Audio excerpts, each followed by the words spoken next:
तो दोस्तों आपका स्वागत है आपके और हमारे इस YouTube चैनल मैथ्स परिवार पर। दोस्तों आज की वीडियो में हम भाग विधि के द्वारा वर्गमूल कैसे निकाला जाता है वो सीखेंगे। आपको क्या करना है, इस वीडियो को अंत तक बड़े ध्यान से देखना है, तभी आप भाग विधि से वर्गमूल निकालना सीख पाएंगे। तो चलिए आज की वीडियो को शुरू करते हैं। आप कर दीजिए हमारे इस वीडियो को लाइक और चैनल को सब्सक्राइब। दोस्तों आज की वीडियो में हम इन तीन संख्याओं का भाग विधि के द्वारा वर्गमूल निकालना सीखेंगे। दोस्तों भाग विधि के द्वारा हम पूर्ण वर्ग वाली संख्या का भी वर्गमूल निकाल सकते हैं और जो संख्या पूर्ण वर्ग नहीं है उसका भी वर्गमूल निकाल सकते हैं। तो चलिए सबसे पहले सवाल को हल करते हैं। ठीक है, तो हमें यहाँ पे क्या करना है, 676 का वर्गमूल निकालना है। किसके द्वारा? भाग विधि के द्वारा। तो सबसे पहले आप 676 को ऐसे लिख देंगे और इस लाइन को ऐसे लिख देंगे। ठीक है दोस्तों, यहाँ पर आपको 676 का वर्गमूल निकालना है। तो सबसे पहला स्टेप क्या होगा, आपको राइट साइड से जोड़े बना देने हैं। ठीक है, तो यहाँ पर पहला जोड़ा बन गया और दूसरा आपके पास जोड़ा नहीं बन सकता तो आप इसको सिंगल ही रखेंगे। ठीक है, अब आपको क्या करना है, ऐसी संख्या लेनी है जिसकी उसी संख्या से गुना करके 6 या तो 6 आ जाए या 6 के पास वाली नजदीक वाली संख्या आ जाए। ठीक है, अगर आप 1 की 1 के साथ गुना करते हैं तो आपके पास क्या आ जाएगा, 1 आ जाएगा। ठीक है, 1 की 1 के साथ गुना करके 1 आ गया। अगली वाली संख्या देख लेते हैं, 2 की 2 के साथ गुना करके आपके पास क्या आ जाएगा, 4 आ जाएगा। ठीक है, और 3 की 3 के साथ गुना करके आपके पास क्या आ जाता है, 9 आ जाता है। तो आप क्या लेंगे, यहां से ये लेंगे। ठीक है, यानी 2 की 2 के साथ गुना करके आपके पास क्या आया, 4 आया, जो कि 6 तो नहीं है परंतु 6 के पास वाली संख्या है। ठीक है, तो हम 2 की 2 के साथ गुना कर देते हैं और 2 को यहां पर लिख देते हैं। ठीक है, तो 2 दूनी 4 आ जाएगा। ठीक है दोस्तों, आपको वो संख्या लेनी है जिस संख्या की उसी संख्या से गुना करके या तो 6 आ जाए या 6 की नजदीक वाली संख्या आ जाए। ठीक है, 6 से बड़ी संख्या नहीं आनी चाहिए। ठीक है, तो यहाँ पर हमारे पास क्या है, वो संख्या 2 है। तो हमने यहाँ पर 4 को लिख दिया। अब जैसे हम भाग में करते हैं तो इसको घटाना होता है। 6 में से 4 गया, हमारे पास कितना आ जाएगा, 2 आ जाएगा। अब क्या करना है, हमें इस जोड़े को नीचे उतार देना है, यानी 76 को हमने नीचे यहाँ पर लिख देना है। ठीक है दोस्तों, अब अगला स्टेप क्या कहता है, 2 की 2 के साथ आपको एडिशन करनी है, 2 को 2 में जोड़ना है। जोड़ने के बाद आपके पास क्या आ जाएगा, 4 आ जाएगा। ठीक है, अब क्या करना है, यहां पर ऐसी संख्या लिखनी है जिसकी उसी संख्या से गुना करके आपके पास या तो 276 आ जाए या 276 के पास वाली संख्या आ जाए। ठीक है, क्या करना है आपको, यहां पर ऐसी संख्या लिखनी है जिसकी उसी संख्या से गुना करके या तो 276 आ जाए या 276 के पास वाली संख्या आ जाए। ठीक है, 276 से बड़ी संख्या नहीं होनी चाहिए। ठीक है, अब अगर हम यहां पर 1 से गुना करते हैं तो हमारे पास क्या आ जाता है, 41 आ जाता है। ये तो बहुत छोटी संख्या हो गई, तो हम क्या करेंगे, यहां पर इसको बढ़ा देंगे। ठीक है, यानी हम यहां पर 8 लिख लेते हैं। ठीक है, 8 की गुना 8 के साथ करेंगे तो हमारे पास क्या आ जाएगा, 8 64, 8 चौके 32 और 6 38। तो ये संख्या क्या हो जाती है, बड़ी हो जाती है। तो हमें क्या करना होगा, इससे छोटी संख्या लेनी होगी। ठीक है दोस्तों, ये जो संख्या है ये 276 से काफी छोटी होगी और ये 276 से काफी बड़ी संख्या होगी। हमें क्या लेना है, या तो 276 आना चाहिए या 276 के पास वाली छोटी संख्या आनी चाहिए। ठीक है, तो इन दोनों के बीच की संख्या ले लेते हैं, 8 और 1 के बीच की हम ले लेते हैं, यहाँ पर 6 ले लेते हैं। ठीक है, तो 6 से गुना करते हैं, 6 6 36, 3 बच गया, 6 चौके 24 और 3 27। तो हमारे पास सेम टू सेम संख्या यहाँ पर आ गई जो कि 276 है। ठीक है, तो हम यहाँ पर कितने से गुना करेंगे, 6 से गुना करेंगे, 6। ठीक है, और यहाँ पर 6 को लिख देंगे। तो गुना करके क्या आया था हमारे पास, 276 आया था। ठीक है, घटा देते हैं तो यहाँ पर क्या हो जाएगा, ये कैंसल आउट हो जाएगा। तो आपके पास वर्गमूल क्या आया, यहाँ पर वर्गमूल क्या निकल के आया, स्क्वायर रूट क्या निकल के आया, 26 निकल के आया। ठीक है, तो ये इसका आंसर हुआ। ठीक है, आई होप ये वर्गमूल आपको अच्छे तरीके से समझ में आ गया होगा। अगर आपको कहीं पे भी कोई डाउट है तो वो दूसरे सवाल में अच्छे तरीके से क्लियर हो जाएगा। तो चलिए दूसरे सवाल को भी देख लेते हैं। दोस्तों दूसरे सवाल में आपको क्या करना है, 1024 का वर्गमूल निकालना है। तो सबसे पहले आपको इस तरीके से 1024 को लिख देना है। ठीक है, और पहला स्टेप क्या कहता है, आपको राइट साइड से जोड़े बना देने हैं। ठीक है, तो जोड़े बना दिए हमने, यहाँ पर भी जोड़ा बन गया, यहाँ पर भी जोड़ा बन गया, यानी पेयर हमने बना दिया है, 2 के पेयर हमने बना दिए हैं। ठीक है, अब आपको क्या करना है, ऐसी संख्या यहां पर लेनी है जिसकी उसी संख्या से गुना करके या तो 10 आ जाए या 10 के नजदीक वाली संख्या आ जाए। ठीक है, तो सबसे पहले हम क्या देखते हैं, 2 देखते हैं, 2 गुना में 2 तो हमारे पास 4 आ जाता है, ये भी हो सकता है। ठीक है, 3 को देख लेते हैं, 3 गुना में 3 तो ये क्या आ जाएगा, 9 आ जाएगा, ये भी हो सकता है। ठीक है, ये ज्यादा नजदीक वाली संख्या है। अब 4 की गुना 4 के साथ करके देख लेते हैं, ये आ जाएगा 16, तो ये नहीं हो सकता, ये दोनों नहीं हो सकते। तो हमें कौन सी संख्या लेनी होगी, ये वाली संख्या लेनी होगी। ठीक है, 3 की गुना 3 के साथ करनी होगी। ठीक है, 3 गुना में 3, यहां पर हम 3 को लिख देंगे और 3 गुना में 3 कितना आ जाएगा, 9 आ जाएगा। ठीक है, अब क्या करेंगे, जैसे हम भाग में करते हैं तो अब क्या करते हैं, घटा देते हैं। 10 में से 9 गया, हमारे पास कितना आ जाएगा, 1। ठीक है, अब इस पेयर को हम यहां पर नीचे उतार लेंगे, ये हमारे पास कितना बन गया, 124 बन गया। ये हम सेम तरीके से कर रहे हैं जैसे हमने पहले सवाल में किया था। अब क्या करना होता है, हमें इन दोनों को जोड़ना होता है। ठीक है, 3 और 3 कितना बन जाएगा, 6 बन जाएगा। ठीक है, अब 6 के आगे हमने ऐसी संख्या लिखनी है जिसकी उसी संख्या से गुना करके आपके पास या तो 124 आ जाए या 124 के बिल्कुल नजदीक वाली संख्या आ जाए। ठीक है, तो सबसे पहले 1 लिख के देख लेते हैं, 61 गुना में 1, ये 61 आ जाएगा, ये काफी छोटी संख्या है। अब 2 लिख के देख लेते हैं, 2 लिख के देखते हैं, तो 62 गुना में 2, 2 दूनी 4, 2 छिके 12, तो ये 124 आ गया। जो यहाँ पर संख्या थी वही की वही संख्या आ गई है, तो हम इसको ले सकते हैं। तो यहाँ पर हमें क्या लिखना होगा, 2 लिखना होगा। यहाँ पर भी हम 2 को लिख देते हैं, गुना करके हमारे पास कितना आया था, 124 आया था।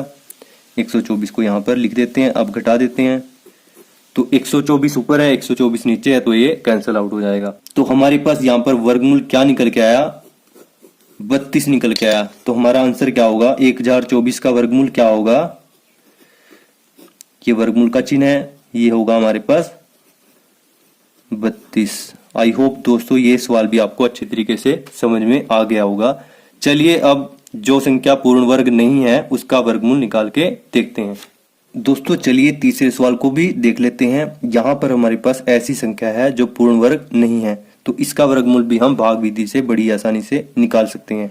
सेम तरीके से हमने अब करना है जैसे हमने पिछले 2 सवालों में किया था। ठीक है, तो सबसे पहले क्या करेंगे, ऐसे जोड़े बना लेंगे। ठीक है, अब क्या करना है, ऐसी संख्या से हमें लेनी है यहाँ पर जिसके उसी संख्या से गुना करके हमारे पास या तो 4 आ जाए या फिर 4 के नजदीक वाली संख्या आ जाए। ठीक है, तो अगर 2 को हम 2 से गुना करते हैं तो हमारे पास क्या आ जाता है, 4 आ जाता है। तो हम यहाँ पर क्या लेंगे, 2 लेंगे, 2 गुना में 2। ठीक है, तो यहाँ पर हमारे पास क्या आ जाएगा, 2 आ जाएगा, 2 दूनी 4। ठीक है, अब क्या कर देते हैं, घटा देते हैं, तो यहाँ पर क्या आ जाएगा, 0 आ जाएगा क्रॉस, और ऊपर से हम 50 को नीचे उतार लेते हैं। ठीक है, 50 को हमने नीचे उतार लिया। ठीक है, अब क्या करना है, हमें सेम स्टेप फॉलो करना है जैसे हमने पिछले 2 सवालों में किया था। 2 को 2 में जोड़ देना है, हमारे पास क्या आ जाएगा, 4 आ जाएगा। ठीक है, अब यहां पर हमने ऐसी संख्या लिखनी है जिसका उसी संख्या से गुना करके हमारे पास या तो 50 आ जाए या 50 के नजदीक वाली संख्या आ जाए। ठीक है, तो हम सबसे पहले 1 लिख लेते हैं, तो 41 गुना में 1, 41 आ गया। अब 2 लिख के देख लेते हैं, 2 दूनी 4, 2 चौके 8, तो ये संख्या तो हमारे पास बड़ी हो जाएगी, इसको हम ले नहीं सकते, इसको हम ले सकते हैं। ठीक है, तो हमें क्या करना होगा, 1 से गुना करनी होगी, और यहां पर हमारे पास क्या आ जाएगा, 1 आ जाएगा जिससे हमने यहां पर गुना किया है। ठीक है, और यहां पर हम 41 गुना में 1 क्या बन जाएगा, 41 बन जाएगा। यहां पर हम 41 को लिख देते हैं। अब क्या करना होता है, घटाना होता है, घटा देते हैं। 50 में से 41 गया, सिंपली हमारे पास क्या आ जाता है, 9 आ जाता है, तो 9 लिख देते हैं यहाँ पर। दोस्तों यहाँ पर हमारे पास क्या आ गया, 9 बच गया, 9 शेष बच गया। तो ये संख्या हमारे पास क्या है, पूर्ण वर्ग संख्या नहीं है। तो हमें इसको आगे भी सोल्व करना है, तो उसके लिए हमें क्या करना होगा, यहाँ पर दशमलव लगा देना होगा। ठीक है, और जब यहाँ पर हम दशमलव लगाएंगे तो यहाँ पर 2 जीरो आ जाएंगे, क्योंकि यहाँ पर हमेशा जोड़े में ही संख्या नीचे लगेगी। ठीक है, यहाँ पर हमने 2 जीरो इसलिए लगाई है क्योंकि यहाँ पर पेयर के अंदर यानी जोड़े के अंदर ही 0 लिखी जाएंगी। ठीक है, अब क्या करना है, हमें इन दोनों को जोड़ देना है। जैसे हमने यहाँ पे 2 और 2 को जोड़ा था, इन दोनों को जोड़ देना है। तो हमारे पास क्या आ जाएगा, 41 और 1 42। ठीक है, अब 42 के आगे ऐसी कोई संख्या लिखनी है, ठीक है, उसकी इस पूरे के साथ गुना करके या तो 900 आ जाए या 900 के नजदीक वाली संख्या आ जाए। ठीक है, तो चलिए देखते हैं। 42 था यहाँ पर, तो 1 लिख के देख लेते हैं। 421 गुना में 1 क्या बन जाएगा, 421 बन जाएगा। ये तो 900 से काफी छोटी संख्या है। तो इससे अगली वाली संख्या देख लेते हैं, 422, यानी हमने यहाँ पर 2 लिखा तो 2 से गुना करके देख लेते हैं। 2 दूनी 4, 2 दूनी 4, 2 चौके 8, ये संख्या हो सकती है। ठीक है, 3 लिख के देख लेते हैं। अगर 3 लिखते हैं तो हमारे पास क्या आ जाएगा, 3 3 9, 3 दूनी 6, 3 चौके 12, ये संख्या बड़ी हो जाती है, ये नहीं हम लिख सकते। ठीक है, तो हम क्या लेंगे यहां पर, ये इसको लेंगे। ठीक है, 2 से गुना करेंगे इसको, तो यहां पर हमारे पास क्या आ जाएगा, 2 दूनी 4 यानी 844 आ जाएगा। ठीक है, सिंपली। अब क्या करेंगे, हम इसको घटा देंगे। घटाने पर हमारे पास क्या आएगा, यहां पर 0 है तो हम इधर से हासिल ले लेंगे, यहां पर 10 बन जाएगा। 10 से आगे हासिल ले लेंगे, यहां पर 10 बन जाएगा, यहां पर 9 रह जाएगा। ठीक है, 10 में से 4 गया 6 आ जाएगा, और यहां पर 9 बच गया था, 9 में से 5 गया, 9 में से 4 गया, 4 है यहां पर, सॉरी। ठीक है, 9 में से 4 गया, हमारे पास 5 आ जाएगा। ठीक है, यहां पर 56 बन गया। और ये कितने से गुना हुआ था, 2 से हुआ था, 2 यहां पर हम लिख देंगे। ठीक है, आई होप यहां तक आपको अच्छे तरीके से समझ में आ गया होगा। अब क्या करेंगे, दशमलव तो हमने यहां पर लगा दिया है, तो 2 0 यहां पर हम ऑटोमेटिकली लिख लेंगे। ठीक है, यहां पर हमेशा जोड़े में संख्या लिखी जाती है। ठीक है, जोड़े में हम संख्या को यहां पर नीचे उतारते हैं। अब क्या करना है हमें, अब क्या करेंगे दोस्तों, हम 422 में जोड़ देंगे इस 2 को, ये क्या बन जाएगा, 424। ठीक है, अब 424 के पास यहां पर एक ऐसी संख्या लिखनी है जिसकी इस संख्या से गुना करके या तो 5600 आए या 5600 के नजदीक वाली संख्या है। ठीक है, तो 1 लिख के देख लेते हैं। तो 1 लिख के हमारे पास क्या आ जाएगा, ये आ जाएगा, सेम टू सेम संख्या आ जाएगी। ठीक है दोस्तों, अब 2 लिख के देख लेते हैं। 2 अगर लिखते हैं तो 2 चौके 8, ये बड़ी संख्या हो जाएगी। ठीक है, तो हम 2 को यहां पर नहीं लिख सकते हैं, लिख के देख लेते हैं। ये बन जाएगा 2 दूनी 4, 2 चौके 8, 2 दूनी 4, 2 चौके 8, तो ये संख्या तो बड़ी बन गई है। हमारे पास क्या होना चाहिए, तो 5600 होनी चाहिए या 5600 से नीचे वाली संख्या होनी चाहिए। तो हम किसको लेंगे, इसको लेंगे। ठीक है, तो यहां पर हमें क्या लिखना होगा, 1 लिखना होगा। तो 1 की गुना किसके साथ होगी, 1 के साथ, और 1 को यहां पर हम लिख देंगे। ठीक है, आई होप यहां तक आपको अच्छे से समझ में आ रहा होगा। तो 42,4241 गुना में 1, ये सेम टू सेम संख्या आ जाएगी। ठीक है, अब इसको घटा देते हैं। तो घटाने पर हमारे पास क्या आएगा, यहां पर 0 है, यहां पर 1 है, तो हम हस्सी ले लेंगे। हस्सी लेने पर यहां पर हमारे पास 10 बन जाएगा। 10 से आगे एक हस्सी ले लेंगे, यहां पर 9 रह जाएगा, और यहां पर 10 बन जाएगा। 10 में से 1 गया, 9 आ जाएगा, और यहां पर 9 बच गया था, 9 में से 4 गया, 5 आ जाएगा। ठीक है, और यहां पर हासिल देने के बाद 5 बच गया था, 5 में से 2 गया, 3 आ जाएगा, और यहां पर 5 में से 4 गया, 1 आ जाएगा। ठीक है, तो ये जो यहां पर संख्या बची, ये क्या हो जाएगा, आपका शेषफल हो जाएगा। और यहां पर जो संख्याएं बनी है 21.21, ये इस सवाल का क्या होगा, आंसर होगा। ठीक है, यानी 450 का आपके पास वर्गमूल क्या आया,